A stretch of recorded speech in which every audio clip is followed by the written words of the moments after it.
नमस्कार मित्रों, Etawah study point में आप सभी का हार्दिक स्वागत है। कैसे हैं आप सभी लोग, कमेंट बॉक्स में बताइएगा।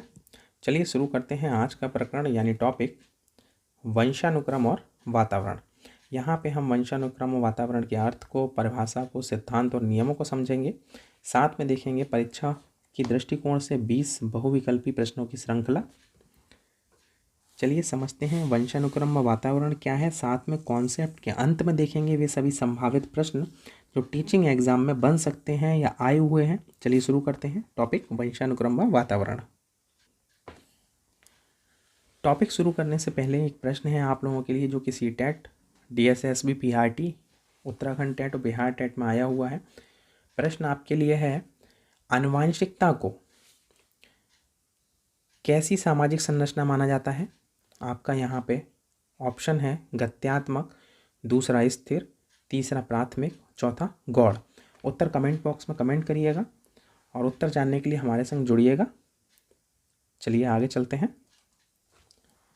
चलिए यहाँ समझते हैं वंशानुक्रम व वातावरण है क्या, हेरिडिटी एंड एनवायरनमेंट है क्या चीज़। तो प्राणियों के विकास एवं व्यवहार का अध्ययन करते समय मनोवैज्ञानिकों के द्वारा दो प्रमुख कारकों पर बल दिया गया और ये दो कारक थे हमारे वंशानुक्रम और वातावरण। ठीक है, दो प्रमुख कारक कौन से निकल के आए, वंशानुक्रम और वातावरण। वंशानुक्रम और वातावरण दोनों ही प्राणी के विकास के लिए जरूरी हैं। उदाहरण के लिए सरलता से समझा जा सकता है, जैसे कि आम तथा अमरूद के दो बीज हैं और उनको पास पास अगर हम बोते हैं और एक समान पोषण देते हैं तो आम का बीज हमेशा आम का फल देगा और अमरूद का बीज हमेशा अमरूद का पौधा ही उगाएगा। वहीं दूसरी ओर एक दूसरी चीज़ हम वातावरण के संदर्भ में अगर हम देखते हैं तो क्या देखते हैं, अगर आम के हम दो बीज लेते हैं और उनको भिन्न भिन्न अगर हम उनको पोषण देते हैं, मट्टी देते हैं, जलवायु देते हैं, धूप देते हैं, तो क्या होता है कि उनसे हम बिल्कुल एक्सपेक्टेशन नहीं कर सकते, उनसे बिल्कुल भी हम ये उम्मीद नहीं कर सकते कि हमें समान गुणवत्ता के फल मिलेंगे। तो यहाँ पे वंशानुक्रम और वातावरण दोनों ही महत्वपूर्ण कारक के रूप में होते हैं। चलिए आगे समझते हैं, चलते हैं, देखते हैं। यहाँ हम सबसे पहले देखेंगे वंशानुक्रम को। वंशानुक्रम के अर्थ को समझेंगे हम लोग, मीनिंग ऑफ हेरिडिटी। प्रत्येक जीवधारी अपने पूर्वजों से अनेक शारीरिक, मानसिक, व्यवहार संबंधी गुणों को विरासत में प्राप्त करता है। पूर्वजों के द्वारा हस्तांतरित किए गए गुणों के मिश्रित समूह को ही हम क्या कहते हैं, वंशानुक्रम कहते हैं। मिश्रित समूह का मतलब है कि दादा परदादा से हमारे फादर में, पिताजी में आया, या हमारी माता पक्ष से भी आ सकते हैं वो गुण, और वो गुण अगर हमको मिल रहे हैं, हस्तांतरित हो रहे हैं, तो यही वंशानुक्रम है। चलिए इससे संबंधित कुछ महत्वपूर्ण बिंदुओं को देख लिया जाए। ये महत्वपूर्ण बिंदु यहाँ पे जो पॉइंट आउट किए गए हैं बहुत ही महत्वपूर्ण है, किसी न किसी परीक्षा में या तो आ चुके हैं या आने की प्रबल संभावना रहेगी। तो यहाँ पहला बिंदु है आपका, जन्मजात एवं प्रकृति जन्य कारक होता है वंशानुक्रम। दूसरा, वंशानुक्रम स्थिर सामाजिक संरचना है, याद रखिएगा वंशानुक्रम स्थिर सामाजिक संरचना है। तीसरा है वंशानुक्रम जो है जन्मजात गुणों का योगफल होता है। चौथा बिंदु है आपका, वंशानुक्रम को वैयक्तिक विभिन्नता का प्रमुख कारण माना जाता है, और ये पॉइंट आपका पैडागोजी में बन जाता है कि वंशानुक्रम को वैयक्तिक विभिन्नता का कारण माना जाता है, पूछा जाता है ये। चलिए आगे चलते हैं, देखते हैं आगे। वंशानुक्रम के संदर्भ में परिभाषा जो दी गई है, पहली है वुडवर्थ ने क्या कहा है। तो वुडवर्थ महोदय ने कहा है कि वंशानुक्रम में वे सभी बातें समाहित रहती हैं जो जीवन का प्रारंभ करते समय, जन्म के समय नहीं वरन जन्म से लगभग 9 वर्ष पूर्व गर्भाधान के समय व्यक्ति में उपस्थित होती है। मतलब वुडवर्थ महोदय का क्या कहना है कि वंशानुक्रम में भी सभी बातें हम लोग सम्मिलित करते हैं जो जीवन का प्रारंभ करते समय, जन्म से पहले से, यानी कि 9 माह पूर्व गर्भाधान के समय वहाँ उपस्थित होती हैं। चलिए अगली परिभाषा देख लेते हैं, जेम्स ट्रेवर ने जो दी है, शारीरिक तथा मानसिक विशेषताओं का, किसका, शारीरिक तथा मानसिक विशेषताओं का माता पिता से संतानों को हस्तांतरण होना ही वंशानुक्रम है। एक बार फिर से देख लेते हैं, शारीरिक तथा मानसिक विशेषताओं का माता पिता से संतानों को हस्तांतरण होना ही वंशानुक्रम है, ये कहा है जेम्स ट्रेवर महोदय ने। चलिए आप समझ लेते हैं यहाँ पे वातावरण अर्थात पर्यावरण को, इन्वायरमेंट को। साधारण बोलचाल की भाषा में वातावरण का जो अर्थ होता है व्यक्ति के आसपास के चारों तरफ उपस्थित परिस्थितियों से होता है। ठीक है, पर्यावरण शब्द के संधि विच्छेद से ही यह स्पष्ट हो जाता है। देखिए पर्यावरण शब्द है, इसके संधि विच्छेद से क्या स्पष्ट हो रहा है, परि जो अर्थ दे रहा है वो दे रहा है चारों ओर, और जो आवरण अर्थ देता है वो देता है ढकने वाला। इसका अर्थ निकलता है कि व्यक्ति के चारों ओर जो कुछ भी है वही उसका क्या है, पर्यावरण है। मतलब कि एक व्यक्ति के चारों ओर जो कुछ भी घटित होता है या जो उसको प्रभावित करता है वही उसका पर्यावरण होता है, वातावरण होता है। चलिए आगे चलते हैं, आगे देख लेते हैं। चलिए यहाँ पे एक परिभाषा देख लेते हैं, बोरिंग, लैकफील्ड और वेल्ड की परिभाषा। वातावरण वह प्रत्येक वस्तु है जो व्यक्ति के पैतृकों के अतिरिक्त उसकी अन्य सभी बातों को क्या करती है, प्रभावित करती है। पैतृकों के अतिरिक्त मतलब वंशानुक्रम के अतिरिक्त, माता पिता के द्वारा जो हस्तांतरण गुण होते हैं उसके अतिरिक्त अन्य सभी बातों को प्रभावित करती है, वो क्या है, वातावरण।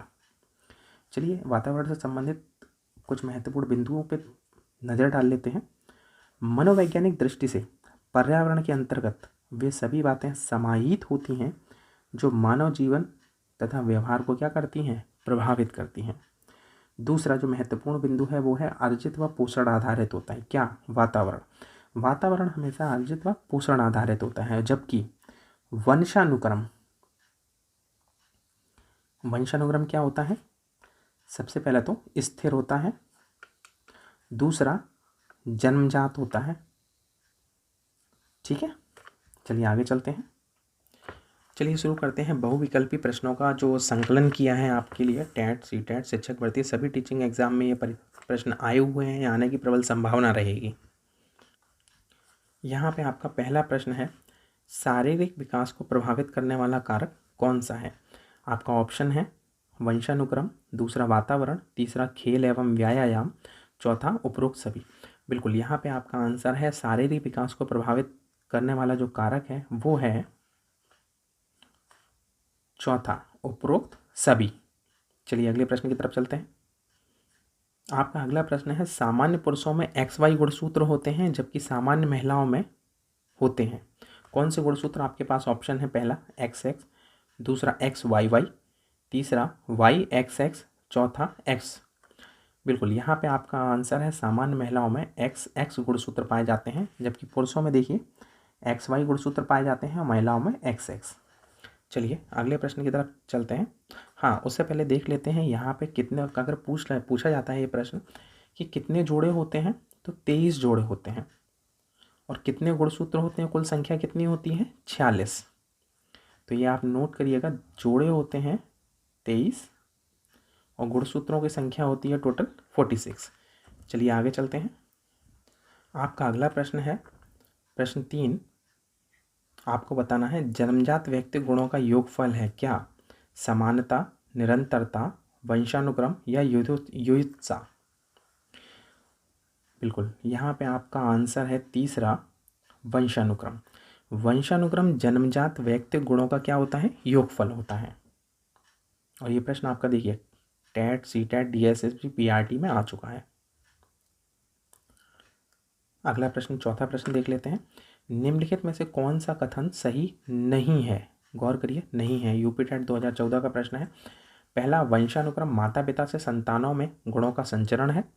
दूसरा, विकास प्राणी और उसके वातावरण की अंतःक्रिया का परिणाम है। तीसरा, वातावरण व्यक्ति की जन्मजात विशेषताओं का शोधन है। चौथा, माता पिता की शारीरिक और मानसिक विशेषताओं का संतानों में संचालित होना वंशानुक्रम है। बिल्कुल, आपका यहाँ पे आंसर है वातावरण व्यक्ति की जन्मजात विशेषताओं का शोधन है। ये कथन सही नहीं है। चलिए आगे चलते हैं अगला प्रश्न की तरफ। आपका अगला प्रश्न है प्रश्न 5, निम्न में से शारीरिक विकास को प्रभावित करने वाला कारक क्या है। पहला ऑप्शन वंशानुक्रम, दूसरा वातावरण, तीसरा इनमें से सभी, चौथा खेल और व्यायाम। बिल्कुल, यहाँ पे आपका आंसर है इनमें से सभी। ये सभी विकास को, शारीरिक विकास को प्रभावित करने वाले कारक हैं। चलिए नेक्स्ट क्वेश्चन, निम्नलिखित में से किसका नाम सुजनन शास्त्र के पिता के रूप में जुड़ा है। सुजनन शास्त्र पिता के रूप में किसका नाम जुड़ा है। पहला ए गाल्टन, दूसरा ऑप्शन आपका क्रो एंड क्रो, तीसरा वुडवर्थ, चौथा रॉस। बिल्कुल, यहाँ पे आपका आंसर है पहला, ये आपका संभवतः शायद आपका शिक्षक भर्ती में ये प्रश्न पूछा जा चुका है, गाल्टन। चलिए अगले प्रश्न की तरफ चलते हैं। बालकों के सामाजिक विकास को प्रभावित करने वाला तत्व है कौन सा? पहला सामाजिक परिवेशजन्य तत्व, दूसरा आर्थिक तत्व, तीसरा वंशानुगत तत्व, चौथा शारीरिक तत्व। आपको आंसर बताना है, तो आपका यहाँ पे आंसर है सामाजिक विकास को प्रभावित करने वाला तत्व है सामाजिक परिवेशजन्य तत्व, यानी कि ऑप्शन 1। नेक्स्ट प्रश्न आपके लिए यहाँ पे अगला प्रश्न है, प्रश्न 8। शारीरिक विकास का प्रमुख नियम निम्न में से कौन सा है? पहला अनियमित विकास का नियम, दूसरा मानसिक विकास से भिन्नता का नियम, तीसरा कल्पना और संवेगात्मक विकास से संबंध का नियम, चौथा द्रुतगामी विकास का नियम। यहाँ पे शारीरिक विकास का प्रमुख नियम निम्न में से कौन सा है, आप हमें बताएंगे। यहाँ पे आंसर है चौथा द्रुतगामी विकास का नियम। चलिए अगले प्रश्न की तरफ चलते हैं।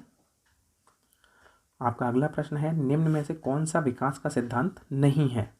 पहला निरंतर विकास का सिद्धांत, दूसरा अनुकूलित प्रत्यावर्तन का सिद्धांत, तीसरा समान प्रतिमान का सिद्धांत और चौथा परस्पर संबंध का नियम। बिल्कुल यहाँ पे आपका आंसर है दूसरा, ये विकास का सिद्धांत नहीं है। अनुकूलित प्रत्यावर्तन का सिद्धांत विकास का सिद्धांत नहीं है, मतलब कि बाकी के 3 हमारे विकास के सिद्धांत हैं, नियम हैं। चलिए अगले प्रश्न की तरफ चलते हैं। अगला प्रश्न है प्रश्न 10। मानव व्यक्तित्व परिणाम है किसका? केवल आनुवांशिकता का, पालन पोषण और शिक्षा का, तीसरा आनुवांशिकता और वातावरण की अंतःक्रिया का, चौथा केवल शीघ्र सीख जाते हैं। तो यहाँ पे आपका आंसर होना चाहिए मानव व्यक्तित्व परिणाम है आनुवांशिकता और वातावरण की अंतःक्रिया का। चलिए अगले प्रश्न की तरफ। प्रश्न 11। वह अवस्था जो कि माता के 21वें गुणसूत्र जोड़े के अलग न हो पाने के कारण होती है, वो क्या कहलाती है? पहला डाउन सिंड्रोम, दूसरा क्लीनफिल्टर सिंड्रोम, तीसरा टर्नर सिंड्रोम, चौथा विल्सन सिंड्रोम। तो यहाँ पे आपका आंसर है पहला डाउन सिंड्रोम। यहाँ पे आपके लिए प्रश्न 12वां है, प्रकृति पोषण विवाद में प्रकृति का क्या अभिप्राय है? पहला ऑप्शन है आपका जैविकीय विशिष्टताएं या वंशानुक्रम सूचनाएं, दूसरा एक व्यक्ति की मूल वृत्तियां, तीसरा भौतिक और सामाजिक संसार की जटिल शक्तियां, चौथा हमारे आसपास का वातावरण। यहाँ पे आपका आंसर है प्रकृति का यहाँ पे अभिप्राय है पहला। चलिए अगले प्रश्न की तरफ। आनुवांशिकता को कैसी सामाजिक संरचना माना जाता है? पहला गत्यात्मक, दूसरा स्थिर, तीसरा प्राथमिक, चौथा गौड़। ये प्रश्न जो शुरू में वीडियो के शुरू में हमने आपसे पूछा था, उसमें आपका यहाँ पे आंसर है आनुवांशिकता को स्थिर सामाजिक संरचना माना जाता है। ये आपका प्रश्न देखिए कितनी बार पूछा गया है। चलिए अगले प्रश्न की तरफ। आपका अगला प्रश्न है, किसके अनुसार बालक का विकास आनुवांशिकता व वातावरण का गुणनफल है? यानी कि आनुवांशिकता और वातावरण का गुणनफल है, किसने कहा? पहला ऑप्शन आपके लिए है वुडवर्थ, दूसरा गैरेट, तीसरा हॉलैंड, चौथा थॉर्नडाइक। बिल्कुल यहाँ पे आपका आंसर है वुडवर्थ, यानी कि ऑप्शन 1। चलिए अगले प्रश्न की तरफ चलते हैं। आपका 15वां प्रश्न है, वातावरण व बाहरी शक्ति है जो हमें प्रभावित करती है। ये किसका कथन है? जिसबार्ड का, वुडवर्थ का, रॉस का या नन का? बिल्कुल ये कथन है रॉस का। चलिए अगले प्रश्न की तरफ। प्रश्न 16। वातावरण में वे सभी बाह्य तत्व आ जाते हैं जिन्होंने जीवन प्रारंभ करने के समय से व्यक्ति को क्या किया है? प्रभावित किया है। ये कथन किसका है? गांधी जी का, वुडवर्थ का, स्किनर का या रॉस का? बिल्कुल यहाँ पे आपका आंसर है दूसरा, वुडवर्थ जी का। चलिए आगे चलते हैं। आपका 17वां प्रश्न है, वंशानुक्रम व्यक्ति की जन्मजात विशेषताओं का पूर्ण योग है। ध्यान दीजिएगा। तो ये कथन किसका है? बी एन झा का, सेकंड स्किनर का, तीसरा ऑप्शन रॉस का, चौथा रैम का। बिल्कुल, यहाँ पे आपका आंसर है बी एन झा का। चलिए अगले प्रश्न की तरफ। आपका अगला प्रश्न है 18वां। वंशानुक्रम में वे सभी बातें समाहित रहती हैं जो जीवन का प्रारंभ करते समय नहीं वरन जन्म से लगभग 9 वर्ष पूर्व गर्भाधान के समय व्यक्ति में कैसी है उपस्थित थी। तो पहला ऑप्शन है वुडवर्थ, दूसरा रॉस, तीसरा स्किनर, चौथा गांधी जी। बिल्कुल, तो आपको यहाँ पे आंसर बताना है। तो यहाँ पे आपका आंसर है पहला वुडवर्थ। चलिए अगले प्रश्न की तरफ चलते हैं। आपका अगला प्रश्न है 19वां। किसी बच्चे का जो व्यक्तित्व है वो वंशानुक्रम तथा वातावरण का क्या होता है। आपका ऑप्शन देखिए, योगात्मक प्रतिरूप, गुणात्मक प्रतिरूप, ऋणात्मक प्रतिरूप और आपका चौथा ऑप्शन है धनात्मक प्रतिरूप। तो बिल्कुल यहाँ पे आपका आंसर है गुणात्मक प्रतिरूप। किसी भी बच्चे का जो व्यक्तित्व है, किसी भी बच्चे का जो व्यक्तित्व है वंशानुक्रम और वातावरण का गुणात्मक प्रतिरूप होता है। ठीक है, चलिए आगे चलते हैं। आपका 20वां प्रश्न है, वातावरण को प्रभावित करने वाला कारक है क्या। पहला भौतिक कारक व आर्थिक कारक, दूसरा सामाजिक कारक, तीसरा उपरोक्त सभी, चौथा सांस्कृतिक कारक। बिल्कुल, यहाँ पे आपको कारक भी स्पष्ट हो जाएंगे कौन कौन से कारक हैं। यहाँ पे आपका आंसर है 3 उपरोक्त सभी, यानी कि भौतिक कारक भी प्रभावित करता है, आर्थिक कारक भी प्रभावित करता है वातावरण, सामाजिक कारक और सांस्कृतिक कारक, ये सभी वातावरण को प्रभावित करने वाले कारक हैं। चलिए आगे चलते हैं। चलिए हम यहाँ पे देख लेते हैं आनुवांशिकता के सिद्धांत से संबंधित वन लाइनर उन प्रश्नों को जो परीक्षा में आपको एमसीक्यू के रूप में मिलने की संभावना बनी रहती है। तो पहला प्रश्न है यहाँ पे सिद्धांत से संबंधित, जनन द्रव्य की निरंतरता का सिद्धांत किसने दिया। प्रश्न देखिए, जनन द्रव्य की निरंतरता का सिद्धांत किसने दिया, बीजमैन ने।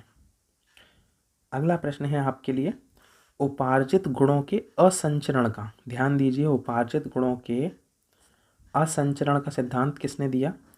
उत्तर आपका फिर से एक बार बीजमैन ने दिया।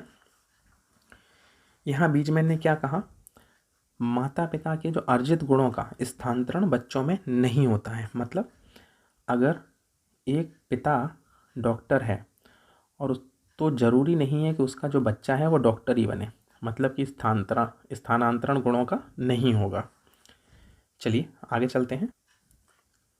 यहाँ पे है उपार्जित गुणों के, क्या है, उपार्जित गुणों के संचरण का सिद्धांत, तो वहाँ था असंचरण का। ये संचरण का सिद्धांत किसने दिया, ये दिया है लेमार्क ने। यहाँ पे क्या कहा गया है कि अर्जित गुणों का जो स्थानांतरण है वो एक पीढ़ी से दूसरी पीढ़ी में होता है।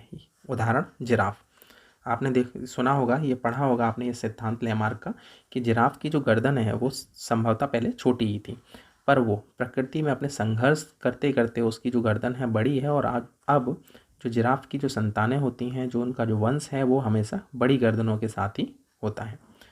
तो असंचरण का सिद्धांत और संचरण का सिद्धांत दोनों आप ध्यान रखिएगा। चलिए आगे देख लेते हैं। इस वीडियो का आखिरी सिद्धांत है मेंडल का सिद्धांत क्या है और इसका प्रयोग किस पर किया गया। बिल्कुल, तो मेंडल का जो सिद्धांत है वो क्या कहता है, एक ही माता पिता से जो उत्पन्न संतानें होती हैं उनमें भिन्नता पाई जाती है। ये तो इनका हो गया सिद्धांत। अब इनका जो प्रयोग है वो किस पर किया गया, तो भैया प्रयोग किया गया यहाँ पे मटर पर। सीधा सीधा ये प्रश्न पूछा जाता है कि मेंडल जो सिद्धांत है मेंडल जी का वो किसके ऊपर प्रयोग किया गया, तो यहाँ पे है आपका आंसर मटर। किसी न किसी शिक्षक भर्ती में या टीचिंग एग्ज़ाम में ये प्रश्न आया हुआ है। चलिए, आपको आज का वीडियो कैसा लगा आप कमेंट करके एक बार ज़रूर बताइएगा। इटावा स्टडी पॉइंट से जुड़े रहने के लिए आप सभी का धन्यवाद।